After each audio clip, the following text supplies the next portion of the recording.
I stress that Lukashenko does not represent Belarus anymore. Belarusians are lawful, peaceful, and responsible people with a high sense of personal and collective dignity.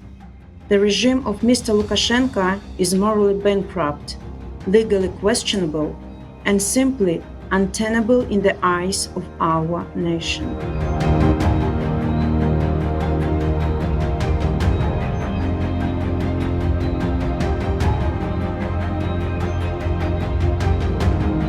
Belarusians have woken up. The point of no return has passed. This is manifested now by daily demonstrations of hundreds of thousands of all across Belarus. Peaceful protesters are being illegally detained, beaten, and imprisoned. The protests themselves started after a cynical and blatant attempt by Mr. Lukashenko to steal the votes of the people.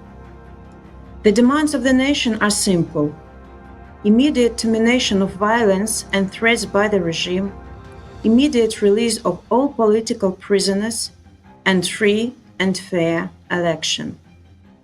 There is only one obstacle to these demands being met. This obstacle is Mr. Lukashenko, a man desperately clinging onto power and refusing to listen to his people and his own state officials. A nation cannot and should not be a hostage to one man's thirst for power, and it won't.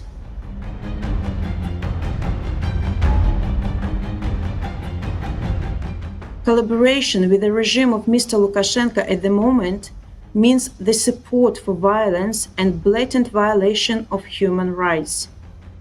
I call on the international community to use all the mechanisms to stop the violence, including sanctions on the individuals that committed electoral violations and crimes against humanity.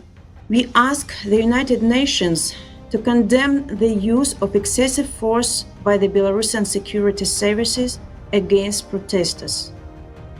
We suggest a special session of the United Nations Human Rights Council to discuss the human rights situation in Belarus.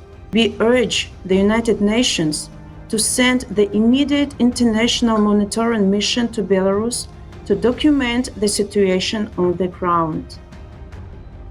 We demand to allow entry and free movement to the United Nations Special Rapporteur on the situation of human rights in Belarus.